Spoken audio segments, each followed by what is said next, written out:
You win or you die, and unfortunately for King Robert Baratheon, he died. Welcome back, guys, to Fog Entertainment, here to review Game of Thrones Season 1, Episode 7. This one was titled You Win or You Die, and quite a lot of deaths in this episode. Obviously, the main one is King Robert. He got took out by a dirty, stinking pig. What the hell is that all about? Oink, oink.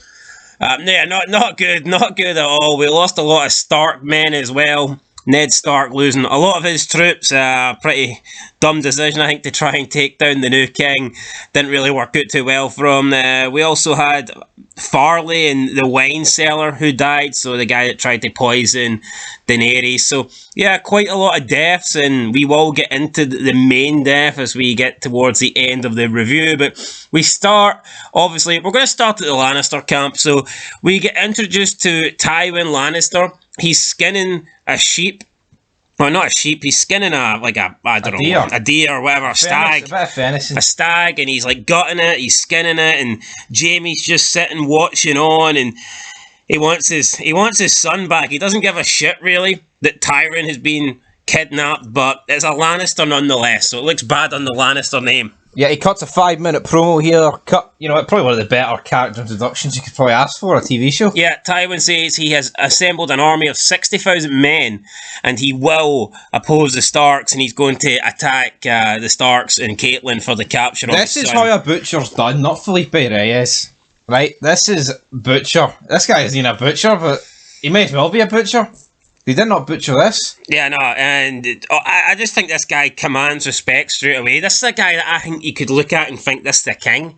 Yeah. Robert Baratheon at this point is just a big fat drunken mess, so... He's got the money of a king. I'd have liked to have seen Robert and this guy interact, but we don't get that. Yeah, we don't get that for whatever reason. I mean, I don't think Tywin Lannister respected Robert. I don't think he liked Robert. No. Probably want nothing to do with Robert. For the fact he batters his daughter, and that wouldn't exactly sit down with him well, would it, Big Tywin? Yeah, so... Let's move on. Let's move on to the next thing. Yeah, I thought it was funny though, Jamie, just not understanding why Tywin would risk so much for the ugly, short son that he hates, but to Tywin, a Lannister is a Lannister, but he does say that he considers Tyrion to be the least worthy member of their family. However, anyone who attacks a Lannister must be punished. Even less worthy than the wee jobber guy who poisoned Robert. I'm not too sure about that, but I do like the fact that, he's got to avenge his son, but he also points out that his son's the lowest of the fucking low. You gotta help him, but he sucks. Yeah, at Winterfell, not a lot happens at Winterfell. We get introduced to not introduced, but we get Theon Greyjoy is trying to, I don't know, bully the wildling woman that they've captured. I wouldn't even go as far as saying he was trying to bully her, but they had a conversation. Who cares? Winterfell went from everything happening to nothing happening. I mean, at the first episode, you've got Ned there, you've got the Starks there, you got a Snow there, you got the King coming. I mean, Winterfell was where it was at. Now Winter did fall. And then, yeah. Winter is gone. Now there's just nothing happening at Winterfell. At the Wall, Jon Snow and Tarly are continuing to bond, I guess, and they spot Benji's horse running back to the Wall, but there's no sign of Benji on the horse, and Jon Snow panics, believing that his uncle could be dead. Yep, he could be dead, Benji. I mean, when the horse comes back without its rider, 9 times out of 10, the guy's dead, or he's fell off it, which could result in death. Out there, beyond the Wall, Benji could be a goner, but they're not killing a Stark off screen, are they? I don't know about that. Anyway, we get the people on the Wall that they're put into their camps, and Jon's disgusted that he has been sent to the Stuarts and not the Rangers, because he thinks that he should be a Ranger. He thinks he's better than anyone else there, but he believes he is being punished. Blue side of Ibrox? By Sir Alistair Thorne. He wants to punish Jon, and that is why he has selected him to be a Stuart, not a Ranger. Thoughts on this? I think it's blatantly obvious that Jon Snow should be a fucking Ranger here. He should be a wee... I mean, look at the training sessions. Jesus Christ, if this guy can't be a Ranger, then... I mean, surely someone should have said to that Sir Alison Folk. Like, I know you don't Is he like. top man? He's not. No, he's not. So why? They say it's Father like Ashby? Father Ashby. Why doesn't Father Ashby like, Sal Astor, Jon Snow didn't take your grandson? No, why? It doesn't actually make any sense to me. Why would you purposely weaken the wall? That's what he's doing. Yeah, Like, so, they go on mighty about this wall needing protect. Oh, without us, the Seven Kingdoms would fall. Ah, well, let's fuck him with Jon. yeah. One of the other guys, Piper, admits that he was sent to the wall for refusing to give sexual favours to a lord. He'd previously said it was for stealing a wheel of cheese to feed his sister, but he says that's not the case, and they're wondering why he lied, and he says, well, who the fuck would want to admit that they've been, sexually assaulted or whatnot? Yep, shafted. So, kind of feel bad for Piper. Jon Snow was too busy complaining about how it's not fair that he's a Stewart, not a Ranger. And then Piper told us, well, it's not fair I'm even here in the first place because all I did was not want to get raped. By a priest. Sort of guy. Lord, priest. Same thing at the end of the day. Yeah, they all take their like vows and their oaths, and then we find a severed hand that Jon Snow's dog has found. So Ghost comes back with a severed. It is called Ghost, isn't it? It is called Ghost. Ghost the dog. It comes back with a severed hand, and Jon and Sam are sitting there horrified. In the Dothraki land, I mean, not really a lot happens. Daenerys says that she wants her son or daughter. Well, they're assuming it's a son, going to be king or whatnot, but Drogo says he doesn't need an iron chair. The only thing he needs is a horse. So, I mean, I'd value a chair above a horse. I mean, this guy's horse can't even cross the water, so I don't know what difference that's going to make. We get a wine cellar who I believe is from King's Landing. He's trying to poison Daenerys. Now, Jorah Mormont intercepts this, but I believe he was actually sent from King's Landing. I think he's a spy, because he knew about this. And it's almost like he felt maybe guilty, and maybe he's switching allegiances here. Yeah, potentially. I got this sort of vibes from him, but when this wine cellar's told here, you drink up first. Could you not pretend to drink? And then run? I know, but if he drinks, then he's dead, Pretend to drink, mate.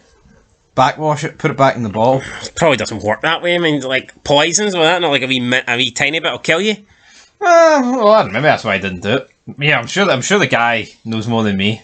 Anyway, his punishment is to be tied to a horse, and then he has to just walk with them until he falls of exhaustion and is dragged to his death.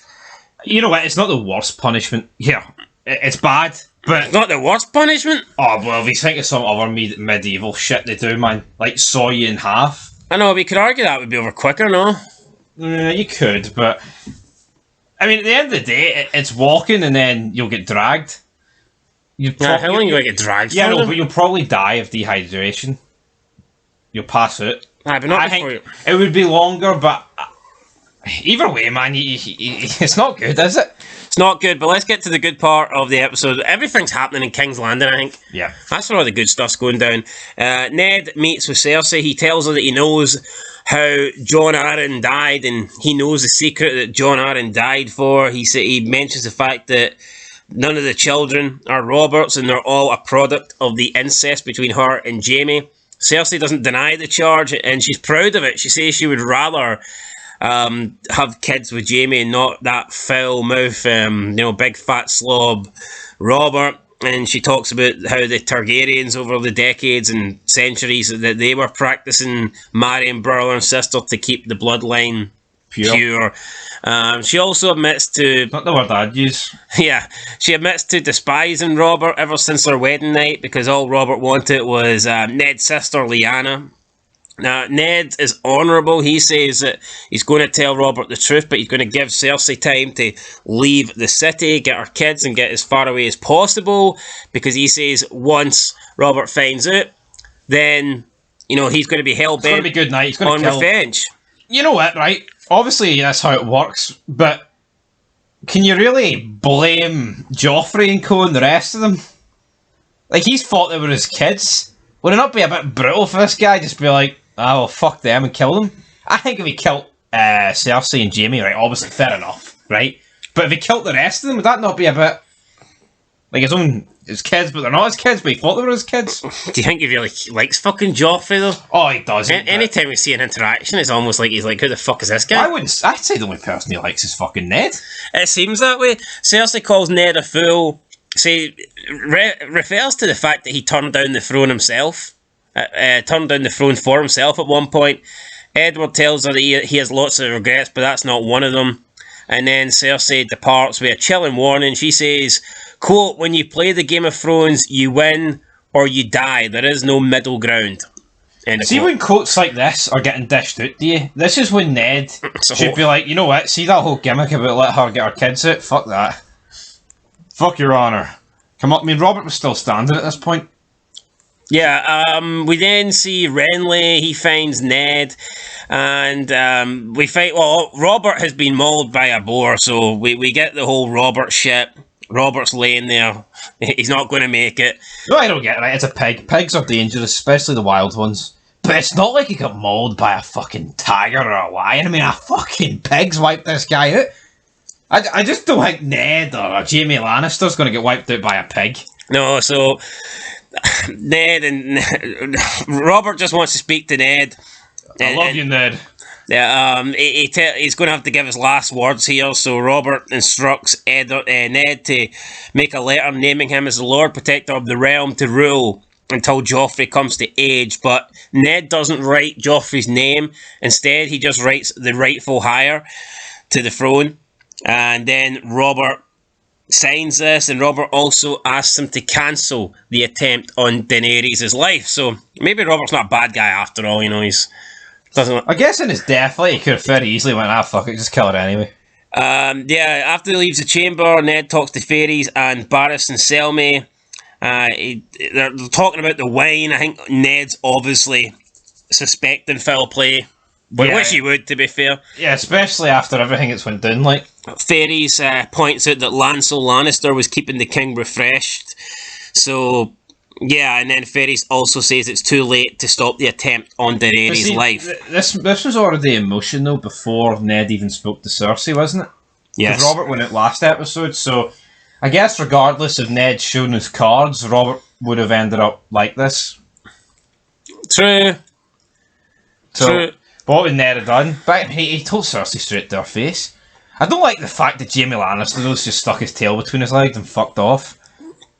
No, but, I mean, well, if it was... it seems like it was just a matter of Robert getting too drunk and fucking dying. Getting taken out by a pig. It's not like he got poisoned, like, I mean, he just... It seems like they gave him like a sleeping tablet sort of thing to make you woozy. Maybe Lancel Lannister purposely gave him too much alcohol so he wouldn't be able to, like, defend himself or something. A double shot. So we get that. Renly then confronts Ned and he offers him 100 swords to take Joffrey into custody because Renly, I don't know if he knows about the kids or whatnot. But he thinks he's the rightful man. But Renly seems to know something. He seems to think that Joffrey shouldn't be. I think Renly knows that the kids aren't Robert's. I'm not sure how he would know that. About Robert now? Yeah, maybe that's the case. But Renly then says to Ned, I can give you 100 swords to take Joffrey into custody, but Ned refuses to dishonour Robert's last hours by shedding blood in King's Landing. He doesn't want to take frightened children hostage. Renly suggests that he could make a good king, but Ned points out that, you know, Renly is not the heir to the throne, and it's Stannis, his older brother. He's the true heir, and that's basically it. I don't think Renly's a guy that's never went out into battle. This guy's never fought anybody. I mean, at least Robert was a great fighter back in the day, and he's won battles, he's won wars. I'd actually go as far as saying Joffrey's better than this guy. And Stannis, I believe, has also won wars and fought battles. I don't think this Renly guy's ever took to at least with Joffrey, though, he's a kid. He could grow in. I mean, this guy's just... I don't think Renly's ever fought in a war or fought a battle, so, yeah, I don't think he'd say it, and Ned just kind of, you know, puts him to the side, like, nah, you're not king material. But really, would 100 swords be enough when you've got, like, the King's Landing, the King's Landing patrol, or whatever they're called? I mean, they've got, like, 2,000 strong, so I don't really know what good like 100 people are going to do. Well, I guess at this point you could have used Robert's. I mean, Robert's still alive. I guess the king's people are in his court. Yeah, Littlefinger then arrives and talks to Ned about the truth about Joffrey, and it's like, how the fuck do all these people know?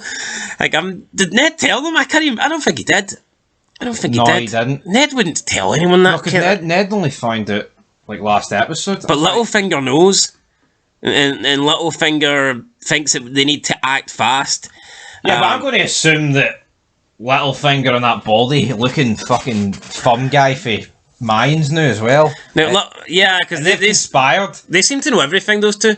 Yeah. Littlefinger suggests that they keep quiet, acknowledge. Well, they probably killed Jon Arryn. They were in Jon Arryn as well, so they're True. Littlefinger wants to acknowledge Joffrey as the king and make him their puppet, and he thinks that's going to be the best way for them.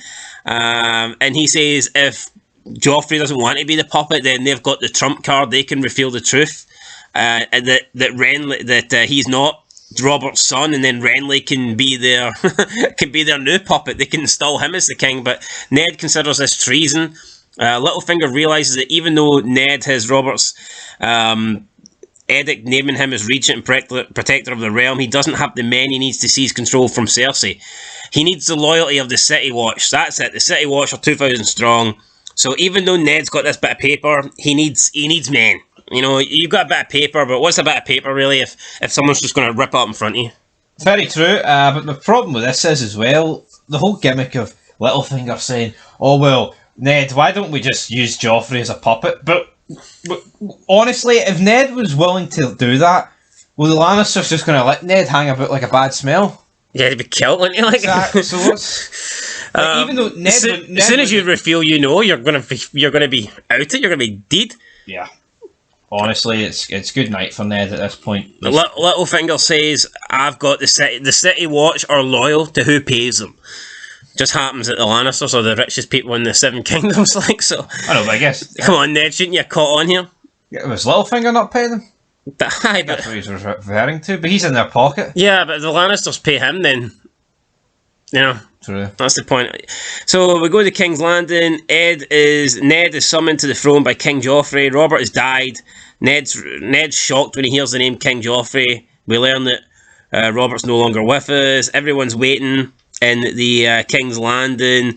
You've got commander of the Night Watch, Janos Slint. He says to Ned that the City Watch has got your back. Renly has fled the city, along with Ser Loras Tyrell and a number of retainers. So, I don't know, these two gay boys have left. Has Renly left, or has Renly been killed? I don't know. We'll have to wait and see, I mean... So, Ned walks in. Joffrey's sitting on the Iron Throne. He demands that he be made the king within the fortnight. They're going to, obviously, have his crowning and this and that. But Ned's like, not so fast. He gives Ser Barris and Selmy the proclamation, naming him as Lord Protector of the Realm until Joffrey, or until the rightful heir comes to age. And to Barrisan's shock, Cersei then takes the paper shield from Robert and just tears it up. She's like, this doesn't mean anything. And Barris and Selmy like, that was the king's words. Cersei then says, we have a new king. And she suggests that Ned bends the knee and swears allegiance, but Ned, being proud and honourable, he can't do that. Ned tells everyone that, that Joffrey has no right to be on the throne, and that he is going to take Joffrey and Cersei and the Lannisters basically into arrest. And no, I don't like it, but he made it out. He's like, he's got no right because they pushed my son out a window, sort of gimmick. He didn't even mention the whole incest thing, but then again, everyone knows. Say he blurted it out here. Aye, but you're a wee incest bastard, Joffrey. Is the Hound going to be like, oh, I can't back Joffrey anymore? Yeah, no, I mean, Cersei did tell Ned that if you bend the knee, you can return to Winterfell and live out the rest of your days, but Ned couldn't do that. Says that Joffrey has no claim to the Iron Throne. Joffrey calls him a liar, and he demands that they kill Ned, and the Hound's obviously getting ready to do it. We have Ser Barris and Selmy as well, ready, boot it and suit it up. But Ned tells the City Watch not to harm Sir Barris and Selmy. He's a good man. He's an honourable man. He doesn't want any bloodshed. He just wants to take the Queen and her son into custody. And before Ned can even react, the City Watch just turn on Ned. They kill all of Ned's men, and Littlefinger then grabs Ned from behind with a knife to his throat, and he says, "I did warn you not to trust me." And that's it. So obviously Littlefinger has betrayed Ned. Ned's men are dead. Ned is like outnumbered here, fucking like thousands to one. Littlefinger did explain his story earlier, in the whorehouse, didn't he? It was this episode, wasn't it? I think it was. What's this episode? Yeah, about how about him and Caitlyn and how he wanted Caitlyn. And that scene just fucking went on far too long. By the way, Game of Thrones just loves its wee So maybe there's a personal thing here at stake for Littlefinger as well. Maybe he's been jealous all along that Ned Stark is the husband of Caitlyn and not himself. And maybe he thinks he can eliminate Ned. That's a possibility. But yeah, I mean, that's it. We have the death of Robert Baratheon. At least 20 Stark soldiers are dead. And it's not looking good for Ned. Nope, the Starks have lost numerous men last few episodes. And I can't believe they killed Robert off like this. And Robert went out to a pig. But I thought it was a good episode nonetheless. I'm going to get an 8 out of 10. Yeah, I'll get an 8 out of 10 too. I think if they dealt with Robert's death a wee bit better, I would have rated it higher. Yeah, Robert's death, a bit of a strange one. Taken out by a pig. We'll see what happens. Which we didn't even get to see. I guess we don't need this. He's a fucking king. How can the king die for a pig? At least he acknowledged it was pish though when he was dying.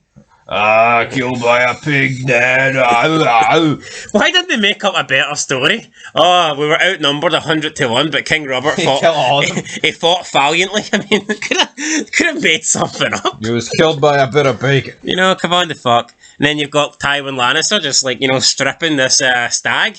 Yeah, Robert Baratheon's jobbed out to a stag. Anyway, guys, that's it. 8 out of 10. We'll catch you in the next one. Until then, peace.